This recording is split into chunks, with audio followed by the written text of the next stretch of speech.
जो अरे यार आप मुसलमानों के बायकट की बात करते हो, अपने मंत्री तुम देख लो, 3-4 तो इनके दामाद बन के बैठे हुए हैं। तो अपनी बेटियों के तलाक करवा दो, तो हटाओ इनकी बेटियों के तलाक करो भाजपा वालियों के, तब हम मानेंगे कि आप सही माने में हिंदू राष्ट्र की मांग कर रहे हो। मैं कहता हूँ केजरीवाल साहब ऐसे थप्पड़ मारने पर अगर फलों की टोकरी मिलती है तो आप हमारे सामने भी और 2-4 हम भी हाथ साफ करवा दें अपने। बहुत सारे लोग आपसे समाज के हमारे खफा बैठे हैं।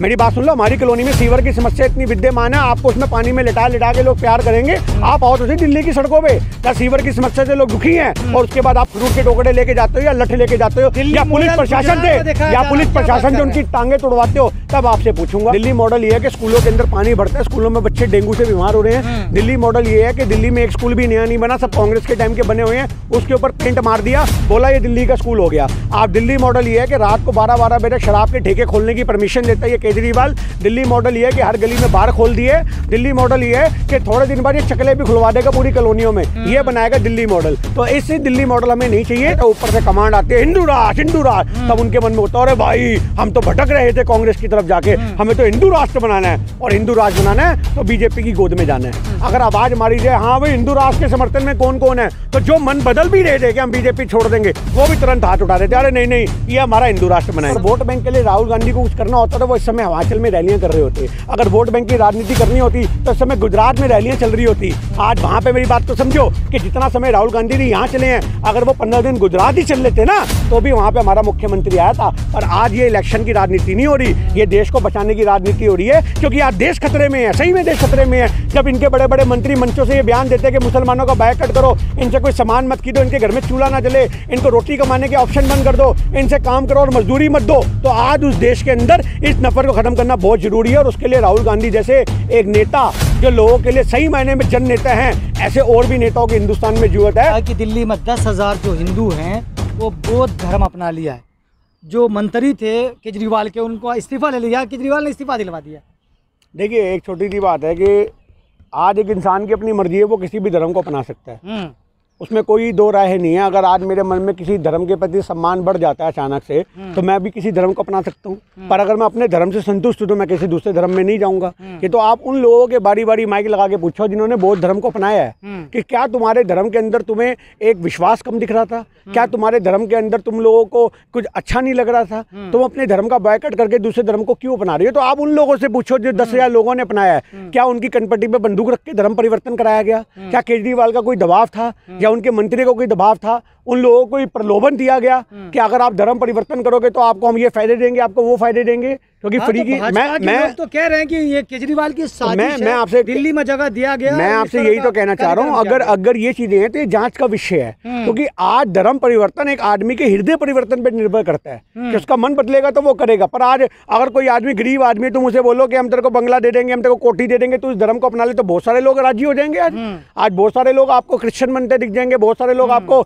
मुसलमान बनते दिख जाएंगे। वो हृदय परिवर्तन नहीं हुआ, वो लालच हुआ। तो अगर ये बौद्ध धर्म जो 10,000 हिंदुओं ने किया है, अगर इसके पीछे कोई लालच है, कोई साजिश है, तो उसका पूरा पर्दाफाश होना चाहिए। और ये जो आपको मंत्री का इस्तीफा दिलवाया गया, ये केजरीवाल की तानाशाही को दिखाता है कि आज एक आदमी एक मंत्री अगर उनके हिसाब से नहीं चलेगा तो उसको उठा के बाहर फेंक दिया जाएगा। और केजरीवाल तो शुरू से आरएसएस का एजेंट है, तो आरएसएस के ऊपर से प्रेशर आया होगा, डंडा आया होगा, भैया देख तेरे बंदे क्या कर रहे हैं, वो हमारे हिंदुओं का वोट बैंक खत्म कर रहे हैं। 10,000 वोट बैंक तोड़ दिया मिनट के अंदर उसने उठा करके, और ये सारा वोट बैंक उन्होंने किसी और को दिलवा दिया। तो आज ये सोचने की बात यही हो रही है कि जो वोट बैंक की राजनीति है उसको ये सोचते हैं कि जो हिंदू हैं हमारे लिए गोल्ड कॉइन है, ये बीजेपी मानती है, ये गोल्ड कॉइन हमारे हिस्से में रहने चाहिए। तो आज अगर वो 10,000 बंदे कहीं और चले जाएंगे तो हमारा वोट बैंक टूट सकता है। तो इसलिए केजरीवाल पे प्रेशर बनाया गया और उस मंत्री का इस्तीफा दिलवाया गया। दोनों ही काम, मेरी बात समझना, बौद्ध धर्म को अपनाना और इस्तीफा दिलवाना, दोनों ही लोकतंत्र के हिसाब से ये जांच का विषय है और उस पर जांच होनी चाहिए। लेकिन सवाल ये उठता है कि जहां 10,000 हिंदुओं ने बौद्ध धर्म अपनाया, लेकिन जो भाजपा के नेता हैं, चाहे आरएसएस है, आरएसएस प्रमुख है, वो कहते हैं कि हिंदू राष्ट्र बनाएंगे, तो फिर कैसे बनेगा? कुछ लोग समर्थन में नहीं है इनके, देखिए बहुत संख्या है। देखिए वो तो एक छोटा सा कहने को है, क्योंकि जो बहुत सारे उनके हिंदू समर्थक हैं, आज बहुत सारे जो उनके बीजेपी के वोट बैंक के लोग हैं जो हिंदू समाज से निर्भर करते हैं, आते हैं, तो आज उन लोगों को जिंदा रखने के लिए, अपने वोट बैंक के लिए, जिंदा रखने का मतलब है कि हमारे वोट बैंक की तरफ रहें, और समय समय पे ऐसी लॉलीपॉप देते रहते हैं कि जब उनको लगता है कि महंगाई बहुत होगी, चलो कांग्रेस का समर्थन करते हैं, चलो बेरोजगारी बहुत होगी, कांग्रेस का समर्थन करते हैं, अब तो नफरतें इस कदर बढ़ गई कि हमारी बहन बेटियों की भी बलात्कार हो रहे हैं। चलो कांग्रेस का समर्थन करते हैं तो तब ऐसे लोगों को लालच दिया जाता है, ऊपर से कमांड आती है हिंदू राष्ट्र हिंदू राष्ट्र, तब उनके मन में होता है अरे भाई हम तो भटक रहे थे कांग्रेस की तरफ जाके, हमें तो हिंदू राष्ट्र बनाना है, और हिंदू राष्ट्र बनाना है तो बीजेपी की गोद में जाना है। तो ये जो बार बार हिंदू राष्ट्र का, मेरी बात सुन लो, हिंदू राष्ट्र का लॉलीपॉप लोगों को दिया जाता है, ये इसलिए दिया जाता है ताकि उनका वोट बैंक चेक किया जाए, बार बार चेक किया जाए कि हमारा वोट बैंक सही है या नहीं है। अगर आवाज मारी जाए हाँ भाई हिंदू राष्ट्र के समर्थन में कौन कौन है,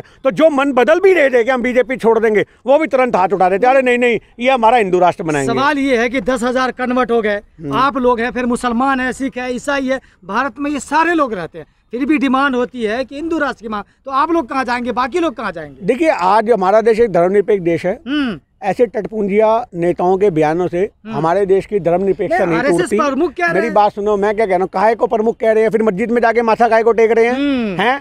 वहाँ इलियासी दे कह रहे मुझे राष्ट्रपिता बना दे भैया, महात्मा गांधी को साइड में छोड़, थोड़े दिन बाद मेरी अंबानी के कह के मेरी फोटो छपवा देना, मेरी बात समझ लो। तो आज ये तो बहुत बड़ी साजिश है, ये बहुत बड़ा प्लान है जो मंदी और जो, अरे यार आप मुसलमानों के बायकट की बात करते हो, अपने मंत्री तुम देख लो, इनके मैं नाम नहीं लूंगा, 3-4 तो इनके दामाद बन के बैठे हुए हैं, तो अपनी बेटियों के तलाक करवा दो, अपने मंत्री पद से उनको हटा दो।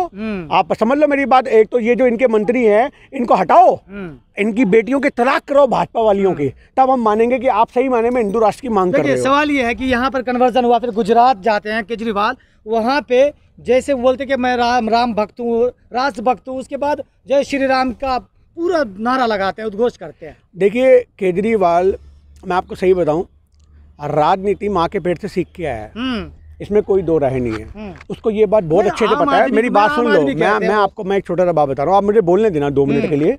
केजरीवाल राजनीति अपनी माँ के पेट से सीख के आया है, कि थोड़ी बहुत रह गई थी वो आरएसएस वालों ने सिखा दी कि धर्म के मामले में कैसे दर को ऊपर जाना है, जनता को कैसे बेवकूफ़ बनाना है। आज इसको पता है कि अगर मैं पंजाब में बैठा हूँ तो मुझे यहाँ पे हीरो बनाना है भगत सिंह को, क्योंकि लोगों के जज्बात जुड़े हैं। आज भगत सिंह इनके लिए एडवर्टाइजमेंट है, हमारी बात को समझो। अच्छा। आज हमारे लिए वो एक क्रांतिकारी है, पर भाजपा वालों के लिए वो एडवर्टाइजमेंट का मोहरा है। आज ये भगत सिंह का इस्तेमाल कर रही है, पंजाब के लोगों को, भारत के लोगों को समझने की जरूरत है, जो अपनी हर बात में भगत सिंह करते हैं। भगत सिंह ने तो भैया देश के लिए जान दे दी, तुम शराबे पिला के लोगों की जान ले रहे हो, तुम काहे के भगत सिंह के नहीं आई हो? तुम्हें पता है कि पंजाब में भगत सिंह के चेहरे पे वोट मिलेगा, तो वहां जाकर के तुम भगत सिंह करते हो। तुम्हें पता है कि वहां से गांधी की तस्वीरें भी हटा दी है, बात को समझो, वहां से सरकारी महकमों से गांधी की तस्वीर हटा दी, पर आज इनको पता है गुजरात में वोट किसके नाम से मिलेगा? गांधी के नाम से मिलेगा।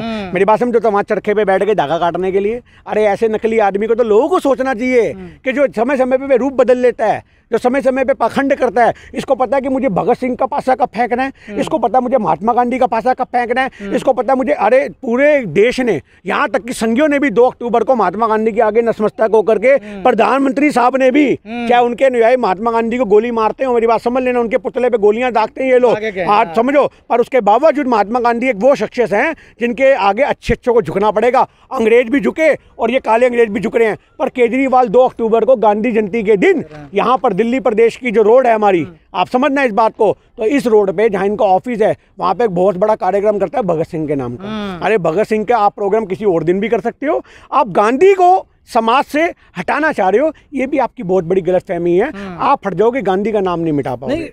सवाल ये है कि जैसे गुजरात में केजरीवाल जाते हैं, ऑटो वाला क्या खाना खाते हैं, लेकिन कुछ दिन के बाद वही ऑटो वाला जो है बीजेपी के रैली में नजर आते हैं। अरे इनको जिसे थप्पड़ मारा था ना दिल्ली में, सुल्तानपुरी में, मंगोलपुरी में, बुद्ध विहार रोड पे मेरे सामने थप्पड़ पड़ा था इसको, वो भी इनका बंदा था। अच्छा। ये थोड़े इसको बोला गया था कि वहाँ पे आना, मैं आपको बताता हूँ, वहाँ पे आना, मेरे मुंह पे चपेट मारना, उसके बाद मैं तेरे घर आऊंगा फलों की टोकरी लेकर के। ये उसके घर फलों की टोकरी लेके चला गया। मैं कहता हूँ केजरीवाल साहब, ऐसे थप्पड़ मारने पर अगर फलों की टोकरी मिलती है तो आप हमारे सामने भी आओ, 2-4 हम भी हाथ साफ करवा दें अपने। बहुत सारे लोग आपसे समाज के हमारे खफा बैठे हैं।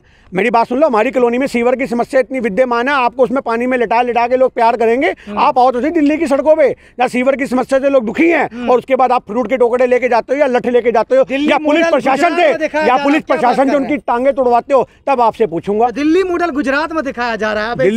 दिल्ली मॉडल ये है कि आप अपने घर से बाहर निकलोगे तो आपको सीवर की बदबू से निकलना पड़ेगा। ये गुजरात के लोगों के लिए सुनना। दिल्ली मॉडल ये है कि स्कूलों के अंदर पानी भरता है, स्कूलों में बच्चे डेंगू से बीमार हो रहे हैं। दिल्ली मॉडल ये है कि दिल्ली में एक स्कूल भी नया नहीं बना, सब कांग्रेस के टाइम के बने हुए हैं, उसके ऊपर पेंट मार दिया, बोला ये दिल्ली का स्कूल हो गया। आप दिल्ली मॉडल ये है कि रात को 12-12 बजे शराब के ठेके खोलने की परमिशन देता है ये केजरीवाल। दिल्ली मॉडल ये है कि हर गली में बार खोल दिए। दिल्ली मॉडल ये है कि थोड़े दिन बाद ये चकले भी खुलवा देगा पूरी कॉलोनियों में, ये बनाएगा दिल्ली मॉडल। तो इससे दिल्ली मॉडल हमें नहीं चाहिए। अस्पतालों के बाहर दम तोड़ते लोग, अस्पतालों के बाहर दम तोड़ते बोल, ट्रैफिक में जाम समस्या में पड़ते लोग, ऐसी दिल्ली मॉडल अगर ये है तो हमें शीला दीक्षित का दिल्ली मॉडल कहीं बेहतर लगता था। वही दिल्ली में दोबारा एकदम से प्रोजेक्ट होना चाहिए। गिनी साहब, लेकिन केजरीवाल यही कह के तो पॉलिटिक्स में आए थे कि हम पॉलिटिक्स बदलने आए, तो बदल तो दी उन्होंने लोगों को बेवकूफ़ बनाने की पॉलिटिक्स करी है। क्योंकि कांग्रेस के टाइम पे पॉलिटिक्स होती थी लोकतंत्र के हिसाब से। अगर आज आपका कोई विरोध भी कर रहा है तो आप उसे विरोध करने देते थे। नेशनल मीडिया ने इतना बड़ा कांग्रेस के खिलाफ प्रोजेक्ट अपना ही करा। अन्ना हजारे जब बैठा तो इन्होंने कांग्रेस की दुर्दशा करी ऐसी भयंकर कि आज तक उसके लिए हम देख रहे हैं कि कैसे स्टैंड लिए जाए, कैसे जनता के बीच में वापसी की जाए। पर आप इस चीज को समझो कि आज लोकतंत्र खतरे में क्यों नहीं बोलेंगे हम लोग, क्योंकि आज मीडिया बिका हुआ है। आज मीडिया कांग्रेस की आज एक नीतियों को नहीं दिखाता। राहुल गांधी जी वहां पे रोज 25-30 किलोमीटर भारत जोड़ो यात्रा में चल रहे हैं, पाँव में छाले तक पड़ गए हैं। इन संज्ञों से पूछो तुम 5 मिनट नहीं चल सकते, इतने बड़े बड़े पेट लेके तुम लोग घूम नहीं सकते। आज राहुल गांधी चल रहे हैं पर मीडिया में कहाँ है वो चीज। आज गली गली में हमारे पड़ोस में लोगों को नहीं पता। हमें वीडियो यूट्यूब से निकाल के दिखानी पड़ती है, हमें फेसबुक से दिखानी पड़ती है, हमें शॉर्ट क्लिप दिखानी पड़ती है। ये देखो राहुल गांधी पैदल चल रहा है। मीडिया में तुम एक हेडलाइन चलाते हो या 1 मिनट की क्लिप चलाते हो और उसमें भी तुम नेगेटिव दिखाते हो कि देखो अगर यहाँ पे बारिश में ये राहुल गांधी खड़े तो ये भी राजनीतिक स्टंट है। बच्चे अगर उनको प्यार कर रहे हैं तो ये भी राजनीतिक स्टंट है। अरे बच्चे तो कांग्रेस पार्टी को जन्मों से प्यार करते आए हैं। चाचा नेहरू के जन्मदिन पे ऐसी चिल्ड्रन डे तो नहीं मनाया जाता 14 नवंबर को, बच्चा फूल देता है। तो ये सवाल यही खड़ा होता ना सोशल मीडिया पे कि मैंडेट क्यों गायब हो गया फिर? हाँ, मैंडेट इसलिए गायब हो गया क्योंकि देश के लोग ऐसे हैं कि आज उनकी थाली से पहले रोटी गायब की गई, फिर उन्हें कच्चा लालच दिया गया। आज आपको पहले बेरोजगार बनाया, मतलब बाप ने बेरोजगार करा और केजरीवाल ने आपको झूठा लालच दे करके कि हम ये दे देंगे हम वो दे देंगे। तो भूखा क्या मांगे, 2 वक्त की रोटी। आप समझो। आज मेरी बात सुनो, इनके मंत्री बोलते हैं कि हमने 80 करोड़ लोगों को राशन दिया, हमने 80 करोड़ लोगों को गेहूं दिया। ये नौबत क्यों आई? अब उनको रोजगार दो, अब उन्हें काम दो। आज ये वाली बात है मेरे भाई, मैं आपको बेरोजगार कर दूं, आपके काम खा जाऊं, आपके धंधे खा जाऊं, तो जब मैं आपको 2 रोटी दूंगा तो आप ही मुझे भगवान मानोगे। तो आप ये भूल जाओगे कि आपको इस हालात तक कौन लेके आया। वो मैं ही था जो आपको आज इस हालात पे लेके आया कि आप 2 रोटी के लिए लोगों पे निर्भर हो चुके हो। तो आज हिंदुस्तान की 80 करोड़ आबादी, 1 मिनट मेरी बात पूरी होने दो, आज हिंदुस्तान की 80 करोड़ आबादी अगर हैंड टू माउथ हो चुकी है, जो मिडिल क्लास से लोअर क्लास में जा चुके हैं, लोअर क्लास झुग्गियों में जा चुके हैं, झुग्गी वाले सड़क पे आ चुके हैं, तो वो सिर्फ केजरीवाल और वो सिर्फ मोदी की देन है। क्या लग रहा है आपको, भारत जोड़ो यात्रा जो राहुल गांधी जी चला रहे हैं, जनता उन पे भरोसा करेगी? भरोसे के लिए नहीं हो रही है भाई, ये देश के संविधान को बचाने के लिए हो रही है, लोगों को एकजुट करने के लिए हो रही है, उनके मन से नफरत खत्म करने के लिए हो रही है। ये आज मैंडेट के लिए लड़ाई नहीं हो रही, ये वोट बैंक की लड़ाई नहीं है। अगर वोट बैंक के लिए राहुल गांधी को कुछ करना होता तो वो इस समय हिमाचल में रैलियां कर रहे होते। अगर वोट बैंक की राजनीति करनी होती तो इस समय गुजरात में रैलियां चल रही होती। आज वहां पर मेरी बात को समझो कि जितना समय राहुल गांधी जी यहाँ चले हैं, अगर वो 15 दिन गुजरात ही चल लेते ना तो भी वहां पे हमारा मुख्यमंत्री आया था।